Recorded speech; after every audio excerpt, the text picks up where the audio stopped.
Hola, Dios te bendiga, espero que estés muy bien. Bienvenidos al canal y seguimos aquí en nuestro desafío diario de leer la Biblia de tapa a tapa en un año. Hoy vamos a leer la primera epístola de Corintios desde el capítulo 5 hasta el capítulo 8 inclusive, porque son cortos pero tienen muchísima información para nosotros que nos va a edificar y nos va a enseñar a vivir la vida conforme a la voluntad de Dios. Así que oremos y comencemos. Señor Dios, te damos gracias por este tiempo que vamos a bien invertir en la lectura y meditación de tu palabra. Te rogamos, Dios, que tú nos ayudes y nos dirijas en tu perfecta voluntad, Señor. Por eso aquí está nuestro corazón, como una tierra fértil donde tu palabra, tu semilla será sembrada. Te ruego, Dios, que allí pueda germinar, crecer y dar fruto al 100, al 60 o al 30 por uno, conforme sea tu propósito y nuestra fe en tu bendita palabra. Te lo pedimos en el nombre de Jesús y juntos decimos amén y amén. Y así vamos a leer la palabra del Señor. Capítulo 5. Pablo condena el orgullo espiritual. Y vamos a ver de qué se trata. Versículo 1. Me cuesta creer lo que me informan acerca de la inmoralidad sexual que hay entre ustedes, algo que ni siquiera los paganos hacen. Me dicen que un hombre de su iglesia vive en pecado con su madrastra. Por eso la versión Reina Valera 60 dice la mujer de su padre es su madrastra y está teniendo relaciones sexuales con la mujer de su padre, algo que estaba condenado en la ley de Moisés con pena de muerte. Ustedes están muy orgullosos de sí mismos, en cambio deberían estar llorando de dolor y vergüenza y echar a ese hombre de la congregación. Fíjense cómo hay veces que se llega a un estado en la vida cristiana donde dejamos de ser sensibles al pecado y somos permisivos. Cuando somos permisivos, lo más normal es que seamos permisivos y a la vez tengamos ese orgullo espiritual de sentirnos mejor que los demás. Y al sentirnos mejor que los demás, nos sentimos autorizados a decir qué está bien y qué está mal de acuerdo a nuestro propio criterio. Pero cuando tenemos temor de Dios, como el apóstol Pablo, lo ve desde el punto de vista de Dios y dice, esto es una perversión que no puede existir en la iglesia. ¿Cómo puede ser posible? Y el apóstol Pablo de alguna manera los exhorta poniendo el grito en el cielo y diciendo, por favor, hagan algo. En vez de estar orgullosos y decir, somos espirituales y bueno, ahí tenemos a uno que está con la esposa del padre. No, tienen que reaccionar, quiten a ese perverso. Y sigue diciendo, aunque no estoy con ustedes en persona, sí lo estoy en el espíritu. Y como si estuviera ahí, ya emití mi juicio sobre ese hombre en el nombre del Señor Jesús. Ustedes deben convocar a una reunión de la iglesia. Yo estaré presente en espíritu, igual que el poder de nuestro Señor Jesús.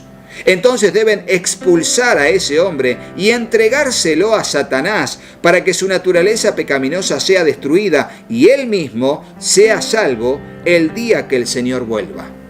Y esta expresión es digna de hacer un video sobre comentario bíblico en YouTube. Seguramente lo haremos más adelante si así Dios lo permite, pero en breves palabras esto significaba que en realidad lo entreguen a Satanás al punto de que querés pecar, bueno, anda, porque como sos de tu amo el diablo, vieron que son esclavos del pecado, bueno, no estés en la iglesia. Si acá querés que Dios sea tu amo, tu dueño, hacé la voluntad de Dios. Si querés practicar el pecado, aquí no podés estar. Y se lo expulsa no desde el punto de vista condenatorio, se lo expulsa para que pueda reflexionar la persona y inmerso en su pecado pueda ser vapuleado por Satanás, porque Satanás vino para robar, hurtar y destruir, y así todas las malas enseñanzas que hay dando vueltas por ahí, y su vida termina tan golpeada que luego de allí puede volver en sí como el hijo pródigo y arrepentirse de sus pecados. Pero mientras tanto, estando dentro y practicando el pecado, esa persona no se va a salvar. No va a salvarse. ¿Por qué? Porque nunca se convirtió. Pero si uno no le dice a la persona que está equivocada, la persona va a seguir viniendo a la iglesia y pecando deliberadamente, pensando que es parte del reino de los cielos, y cuando venga Cristo se va a dar cuenta que nunca lo conoció. ¿Por qué? Porque nadie le dijo. Nadie se lo dijo. Nadie lo instó y exhortó a cambiar de actitud. Por eso es muy necesario hacerlo. Sigue diciendo entonces, es terrible que se jacten sobre dicho asunto, porque se jactaban. Bueno, sí, bueno, hay uno ahí. Y tienen que indignarse por el pecado. ¿Cómo puede ser que sean tan contemplativos con el pecado? ¿No se dan cuenta de que ese pecado es como un poco de levadura que impregna toda la masa? Y más el pecado de la inmoralidad. porque es muy tentador. Y uno comete inmoralidad sexual y el otro es tentado y otro se suma y otro se suma y otro se suma y de repente la masa que es la iglesia termina leudada, llena de pecado. Y pasa hoy, pasa. En un montón de lados pasa, porque no se frena a uno o a dos o a tres. Luego se va expandiendo una cultura de pecado, de práctica de pecado y falta de temor de Dios. Bueno, espero que no nos encuentre así el Señor, que nos encuentre firmes y fieles a su llamado. Entonces sigue diciendo, ¿no? Entonces serán como una nueva masa. Dice así: desháganse de la vieja levadura, quitando a ese perverso de entre ustedes. Y esa vieja levadura es la práctica de pecado, porque antes ellos practicaban ese pecado y lo dejaron de hacer, pero ahora uno se le permitió que lo haga y no está bien. Desháganse de ese pecado que antes cometían, dice el apóstol Pablo. Entonces serán como una nueva masa preparada sin levadura, que es lo que realmente son. Cristo, nuestro Cordero Pascual, ha sido sacrificado por nosotros. Por lo tanto, celebremos el festival no con el viejo pan de perversidad y maldad, sino con el nuevo pan de sinceridad y verdad. Cuando les escribí anteriormente, les dije que no se relacionaran con personas que se entregaran al pecado sexual, pero no me refería a los incrédulos que se entregan al pecado sexual y son avaros o estafadores o rinden culto a ídolos. Uno tendría que salir de este mundo para evitar gente como esa. Lo que quise decir es que no se relacionen con ninguno que afirma ser creyente y aún así se entrega al pecado sexual, o es avaro, o rinde culto a ídolos, o insulta, o es borracho o estafador. Ni siquiera coman con esa gente. ¿Se entiende, no? Uno se puede juntar, tampoco juntar en amistad súper unida, no, por supuesto, pero dice, uno tiene que estar rodeado de personas, y está rodeado de personas y se les puede predicar el evangelio a los que practican la maldad desde un punto de vista de que son incrédulos. Pero hay personas que dicen ser creyentes y están en la iglesia y todo y practican lo mismo que practican en el mundo y hablan malas palabras y son deshonestos y practican la idolatría a su modo y no, mejor no juntarse con esas personas. ¿Por qué? Porque un poco de levadura leuda toda la masa. Y hay que exhortarlos con amor a que cambien de actitud, de eso se trata, no con una actitud condenatoria o condenativa, no, sino con misericordia y con gracia. Pero ¿cómo oirán si no hay que les predique? Por eso creo firmemente que la iglesia de hoy está jugando con ser permisiva y no lo podemos permitir. No lo podemos permitir a donde sea que estés. No permitas que el pecado se meta en tu vida y te convenza de que bueno, no está tan mal, y no permitas que otros sean tus amigos y te influencien con ese estilo de vida diciendo que son creyentes. Cuidado. Cuando les escribí anteriormente, les dije que no se relacionaran con personas que se entregaran al pecado sexual. Va a seguir diciendo en el versículo 12, no es mi deber juzgar a los de afuera, pero sí es responsabilidad de ustedes juzgar a los que son de la iglesia y están en pecado. Dios juzgará a los de afuera, pero como dicen las Escrituras, quiten al malvado de entre ustedes. Y esto no te está hablando de juzgar desde el punto de vista de chismerío o murmuraciones, sino que hay autoridad en la iglesia para ver un caso, ver las evidencias, tener los testigos y ahí disciplinar a la persona, llamarle la atención o a las personas y hasta poder expulsarlas de la iglesia. Sí, totalmente, pero tiene que ser un caso muy extremo. Esto no es para andar jugando a el autoritario. No. Con mucha paciencia, mansedumbre, con doctrina, allí tratar esos casos. Entonces dice el capítulo 6, evitar demandas legales contra los cristianos, otro de los temas que era muy común en aquel entonces. Cuando uno de ustedes tiene un conflicto con otro creyente, ¿cómo se atreve a presentar una demanda y a pedirle a un tribunal secular que decida sobre el asunto en lugar de llevarlo ante otros creyentes? ¿No se dan cuenta de que algún día nosotros, los creyentes, juzgaremos al mundo? Y dado que ustedes van a juzgar al mundo, ¿no son capaces de resolver estas pequeñas cuestiones entre ustedes? ¿No se dan cuenta de que juzgaremos a los ángeles? Y más allá de lo que dijo y sobre todo esto último, lo que está apuntando el apóstol Pablo es decirles, gente, en la iglesia tenemos que ser lo suficiente maduros para poder resolver los asuntos dentro de la iglesia, sin tener que depender de las autoridades exteriores o mundanas o seculares, porque de alguna manera queda muy mal parada la iglesia, el reino de los cielos. Entonces Pablo está diciendo todo esto para que se den cuenta de que hay que alcanzar cierta madurez para tener con sabiduría de Dios, basado en la palabra de Dios, poder juzgar, sacar veredictos en base a las situaciones, resolver problemas de toda índole dentro de la iglesia con el criterio de Dios. Así que deberían ser capaces de resolver los conflictos comunes y corrientes que ocurren en esta vida. Si tienen conflictos legales acerca de tales asuntos, ¿por qué acuden a jueces que son de afuera y no son respetados por la iglesia? Digo esto para que se avergüencen. ¿No hay nadie en toda la iglesia con suficiente sabiduría para decidir sobre estos temas? En cambio, un creyente demanda a otro justo frente a los incrédulos. O sea, qué mal que queda esto. Cuando los creyentes tendrían que ser ejemplo, un creyente demanda a otro creyente y delante de los incrédulos. ¿Cómo van a creer los incrédulos? ¿Qué van a decir? No, mirá, yo a esa iglesia no voy, mirá lo que son. Tremendo, yo tengo a alguien que le hizo juicio a otro porque se maltrataron y queda re mal. Así nadie la gente va a creer. Por eso el amor y el buen trato va a hacer que los incrédulos quieran ser parte de la iglesia. Fíjate vos qué tan lineal y literal es el apóstol Pablo. Sigue diciendo, el hecho de que tengan semejantes demandas legales unos contra otros es en sí una derrota para ustedes. ¿Por qué mejor no aceptar la injusticia y dejar el asunto como está? ¿Por qué no se dejan estafar? En cambio, son ustedes mismos los que hacen lo malo y estafan aún a sus propios hermanos en Cristo. Por eso, en mi caso, a veces cuando alguien de la iglesia no me trata bien, o no fue justo, o no sé lo que sea, yo normalmente digo, bueno, lo sufro. Listo, lo sufro. No voy a ir a hacerle una denuncia, no voy a hacer lío, no, listo, ya está, lo encomiendo al Señor. Y si hubo una deuda, la perdono. Si hubo una actitud, la perdono. Si, bueno, lo que sea. ¿Por qué? Porque no quiero que el nombre de Cristo, de la iglesia del Señor, sea blasfemada a través de hacer más grande la bola. ¿Me explico? A través de denuncias o lo que sea. Pero esa es mi decisión y también es la decisión del apóstol Pablo. Él prefiere sufrir el robo, la estafa, y no tener que hacer una demanda. Y de hecho, lo peor era que dentro de los corintios habían personas que adrede estafaban a otras. No, no puede ser, sí puede ser. Sí, y acá en la Biblia está en la Biblia, y pasaba en la iglesia de Corinto. Entonces, fíjense qué más dice. ¿No se dan cuenta de que los que hacen lo malo no heredarán el reino de Dios? No se engañen a sí mismos. Y aquí dice, los que se entregan al pecado sexual, o rinden culto a ídolos, o cometen adulterio, o son prostitutos, o practican la homosexualidad, o son ladrones o avaros o borrachos, o insultan o estafan a la gente, ninguno de esos heredará el reino de Dios.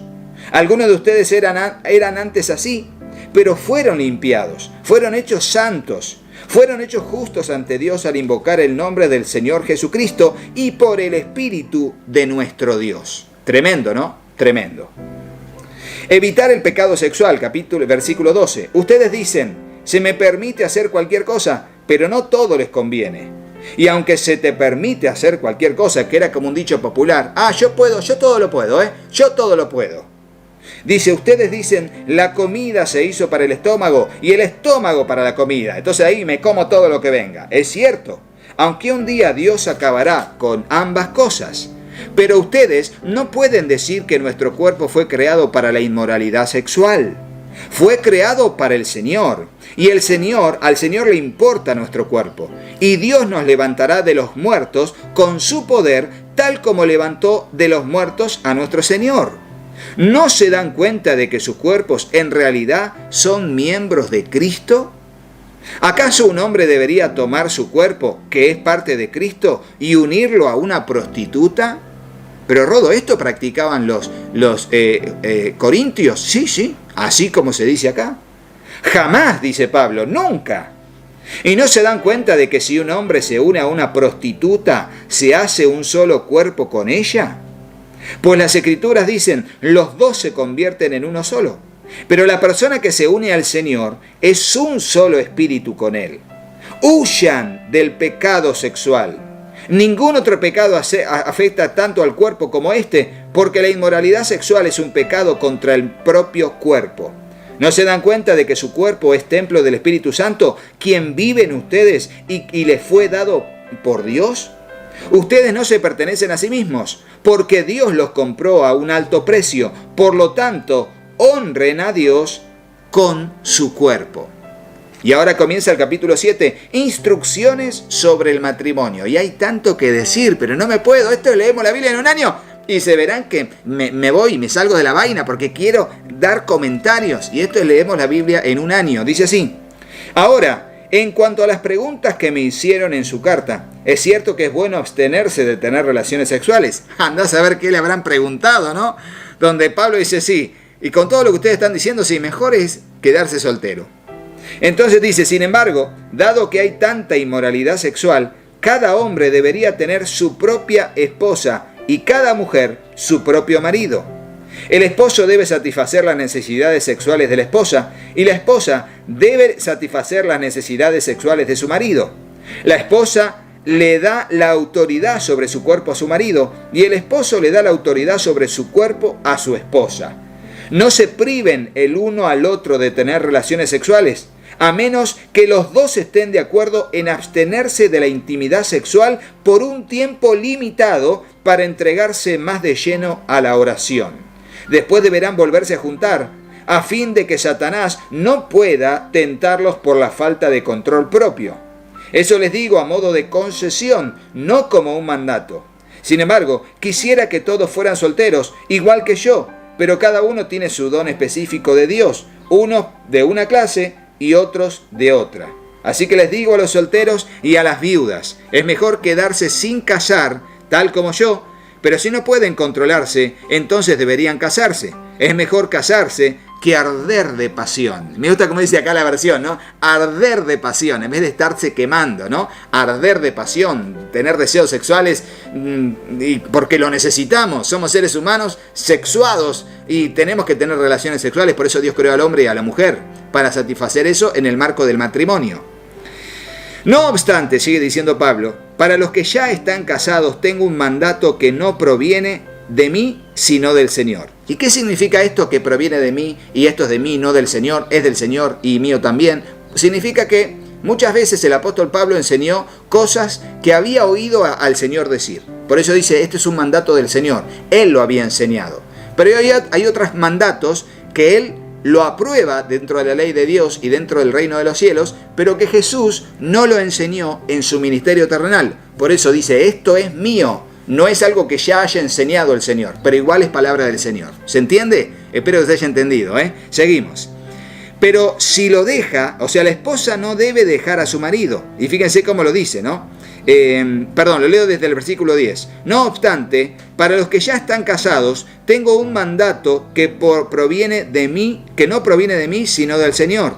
La esposa no debe dejar a su marido, pero si lo deja, que no se case de nuevo, o bien que se reconcilie con él, y el marido no debe dejar a su esposa. Ahora me dirigiré al resto de ustedes, aunque no tenga un mandato directo del Señor. Si un creyente está casado con una mujer que no es creyente y ella está dispuesta a seguir viviendo con él, no debe abandonarla. Y si una creyente tiene un esposo que no es creyente y él está dispuesto a seguir viviendo con ella, no debe abandonarlo. Pues la esposa creyente da santidad a su matrimonio y el esposo creyente da santidad al suyo. De otro modo, sus hijos no serían santos, pero ahora son santos. En cambio, si el esposo o la esposa que no es creyente insiste en irse, dejen que se vaya. En esos casos, el cónyuge creyente ya no está ligado al otro, porque Dios los ha llamado a ustedes a vivir en paz.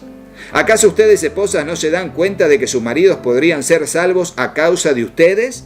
¿Y ustedes, esposos, no se dan cuenta de que sus esposas podrían ser salvas a causa de ustedes? Y tiene que ver con la posibilidad de predicarles el Evangelio. Pueden ver en el canal, en la lista de reproducción, comentarios bíblicos en YouTube, ahí tratamos de este pasaje, tratamos a fondo este pasaje y se explica todo. Cada uno debería seguir viviendo en la situación que el Señor lo haya puesto y permanecer tal como estaba cuando Dios lo llamó la primera vez. Esa es mi regla para todas las iglesias. Por ejemplo, un hombre que se circuncidó antes de llegar a ser creyente no debería tratar de revertir su condición. Y el hombre que no estaba circuncidado cuando llegó a ser creyente no debería circuncidarse ahora, pues no tiene importancia si un hombre ha sido o no circuncidado. Lo importante es cumplir los mandamientos de Dios. Cada uno debería permanecer tal como estaba cuando Dios lo llamó. ¿Eres un esclavo? No dejes que eso te preocupe. Sin embargo, si tienes la oportunidad de ser libre, aprovéchala. Y recuerda, si eras un esclavo cuando el Señor te llamó, ahora eres libre en el Señor. Y si eras libre cuando el Señor te llamó, ahora eres un esclavo de Cristo. Dios pagó un alto precio por ustedes, así que no se dejen esclavizar por el mundo. Amados hermanos, cada uno debería permanecer tal como estaba cuando Dios lo llamó por primera vez. Ahora, con respecto a la pregunta acerca de las jóvenes que todavía no se han casado, para ellas no tengo ningún mandato del Señor. Pero el Señor, en su misericordia, me ha dado sabiduría digna de confianza que le transmitiré a ustedes. ¿Ven cómo dice aquí el apóstol? Está diciendo, no, el Señor no habló de este tema, pero Él me ha dado sabiduría para darles mandamientos por su Espíritu. Y por eso los escritos de Pablo son parte del canon bíblico, porque él habló inspirado y escribió inspirado por el Espíritu Santo, y es parte de lo que es el Nuevo Testamento. Debido a la crisis actual, pienso que es mejor que cada uno se quede como está, solteros. Si tienes esposa, no procures terminar tu matrimonio. Si no tienes esposa, no busques casarte. Pero si te casas, no es pecado. Y si una joven se casa, tampoco es pecado. Sin embargo, los que se casan en este tiempo tendrán problemas y estoy tratando de evitárselos. Déjenme decirles lo siguiente. Amados hermanos, el tiempo que queda es muy breve. Ellos pensaban que Cristo volvía inminentemente. Así que de ahora en adelante, los que están casados no deberían concentrarse únicamente en su matrimonio. Los que lloran o los que se alegran o los que compran cosas no deberían ser absorbidos por sus lágrimas, ni su alegría, ni sus posesiones. Por los que usan las cosas del mundo no deberían apegarse a ellas, pues este mundo, tal como lo conocemos, pronto desaparecerá. El mundo pasa y sus deseos. Quisiera que estén libres de las preocupaciones de esta vida. Un soltero puede invertir su tiempo en hacer la obra del Señor y en pensar cómo agradarlo a Él. Pero el casado tiene que pensar en sus responsabilidades terrenales y en cómo agradar a su esposa. Sus intereses están divididos. De la misma manera, una mujer que ya no está casada o que nunca se ha casado puede dedicarse al Señor y ser santa en cuerpo y en espíritu, pero una mujer casada tiene que pensar en sus responsabilidades terrenales y en cómo agradar a su esposo. Les digo esto para su propio beneficio, no para imponerles restricciones. Mi deseo es que hagan todo lo que les ayude a servir mejor al Señor, con la menor cantidad de distracciones posibles. Muy claro. No obstante, si un hombre piensa que está tratando a su prometida en forma impropia y que inevitablemente cederá a sus pasiones, que se case con ella como él desea, no es pecado. Pero si ha decidido con toda firmeza no casarse y no hay urgencia y puede controlar sus pasiones, hace bien en no casarse. Así que el que se casa con su prometida hace bien y el que no se casa hace aún mejor. Una esposa está ligada a su esposo mientras el esposo vive. Si su esposo muere, ella queda libre para casarse con quien quiera, pero solamente si ese hombre ama al Señor. Sin embargo, en mi opinión sería mejor para ella no volver a casarse y pienso que al decirles esto, les doy consejo del Espíritu de Dios. Y ahora vamos con el capítulo 8 y terminamos con la lectura de hoy, extensa pero muy nutritiva. Dice así, comida sacrificada a los ídolos. Tremendo este pasaje. Ahora, con respecto a la pregunta acerca de la comida que ha sido sacrificada a los ídolos, es cierto, sabemos que todos tenemos conocimiento sobre este tema. Sin embargo, mientras que el conocimiento nos hace sentir importantes, es el amor el que fortalece a la iglesia. El que afirma que lo sabe todo, en realidad no es que sepa mucho, pero la persona que ama a Dios es a quien Dios reconoce. Entonces, ¿qué acerca de comer carne ofrecida a ídolos? Pues sabemos que un ídolo no es en verdad un Dios y que hay un solo Dios. Pues puede que existan esos llamados dioses, tanto en el cielo como en la tierra, y algunas personas de hecho rinden culto a muchos dioses y a muchos señores. Pero para nosotros hay un Dios, el Padre, por quien todas las cosas fueron creadas y para quien vivimos, y hay un Señor, Jesucristo, por medio de quien todas las cosas fueron creadas y por medio de quien vivimos. Sin embargo, no todos los creyentes saben esto. Algunos están acostumbrados a pensar que los ídolos son reales. Entonces, cuando comen un alimento que fue ofrecido a ídolos, lo consideran adoración a dioses verdaderos y violan su débil conciencia. Es cierto que no podemos obtener la aprobación de Dios por lo que comemos. No perdemos nada si no lo comemos y no ganamos nada si lo comemos. Pero ustedes deben tener cuidado de que su libertad no haga tropezar a los que tienen una conciencia más débil. Pues si otros te ven con tu conocimiento superior, comiendo en el templo de un ídolo, ¿acaso no se sentirán alentados a violar su conciencia al comer un alimento que se ofreció a un ídolo? Así que a causa tuya, a causa de tu conocimiento superior, se destruirá un creyente débil por quien Cristo murió. Cuando ustedes pecan contra otros creyentes al alentarlos a hacer algo que para ellos está mal, pecan contra Cristo. Por lo tanto, si lo que como hace que otro creyente peque, nunca más comeré carne mientras viva, porque no quiero hacer que otro creyente tropiece. Y hasta aquí la lectura de hoy. Cómo, aunque nosotros creamos y tengamos evidencia de que no está mal algo que hacemos, si a otro le es de tropiezo, al hacerlo y serle de tropiezo y alentarlo a hacerlo y pecando en su conciencia, nosotros también estamos pecando y también somos dignos de agravio y de disciplina de parte del Señor por hacerlo. Y esto es una conciencia que muy poca gente tiene.